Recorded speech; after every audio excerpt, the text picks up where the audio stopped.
Hi, I'm Susan Winter for SusanWinter.net, and I want to talk about the most fragile time in a relationship when we're getting together with our partner. And in the beginning is the time that we are most susceptible to a breakup, and for ridiculous reasons. It has to do with communication and how we view our participation in romance protocol. Let me explain. We each have an idea of what it looks like when a person cares for you. And in the beginning of a relationship, when you're getting to know your partner, both people are scared. Both are measuring their journey. And am I going too fast, too slow? Are they responding to how I'm behaving? Is this safe? Is it okay? But we assume that people have the same protocol template that we do. And oftentimes we don't. Case in point, you've just slept together. Who contacts whom first? Big issue. Nobody has really got this figured out. I nearly blew my relationship years ago. My partner's of a different generation, but can you imagine how I felt having known this man socially, knowing he was a good guy? We finally come to the point that we're romantic. We separate, we leave, go to our different homes. No contact. 4 or 5 days, there's no contact. I went through everything in my head. I can't believe he did that. I had all these dialogues in my head. I'm assuming from my protocol, he didn't give a darn and it was a one-off. He was living on another construct. So because I needed resolution, because I just needed resolution. So pride was of less concern than finding out the truth and moving forward. I finally reached out, and his first response was, "Oh my God, I'm so glad you called." He was waiting for me.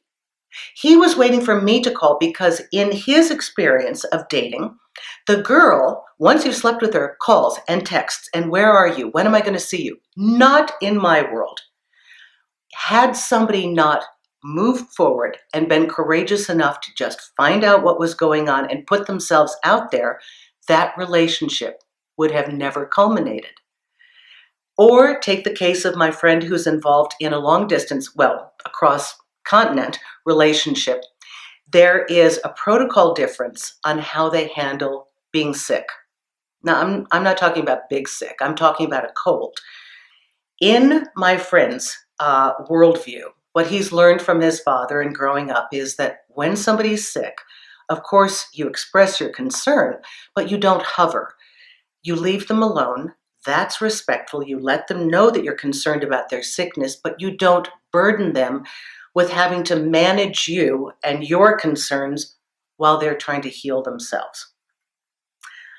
Not in his new girlfriend's mind. She is of a completely different set of protocol that establishes how much a person cares for you according to how much attention they give you when you're sick. So here she is, only having had 2 text messages, fuming, thinking he doesn't care. He's trying to do what he thinks is correct because he cares about her. She is not clearly expressing her protocol. They had an enormous fight, and unfortunately, she is not clear in telling him why. We had to figure it out between the two of us and have him confront her with the exact questions. She couldn't communicate her position. She assumed. And when you assume, and you assume in a new relationship, chances are you're going to assume in error because we're fearful. We care, and we want them to care for us. The best advice I can give you if you're in a new relationship is take time to look at where you're having this disconnect and try to figure out what protocol you're following, and could it be that your partner doesn't follow the same design?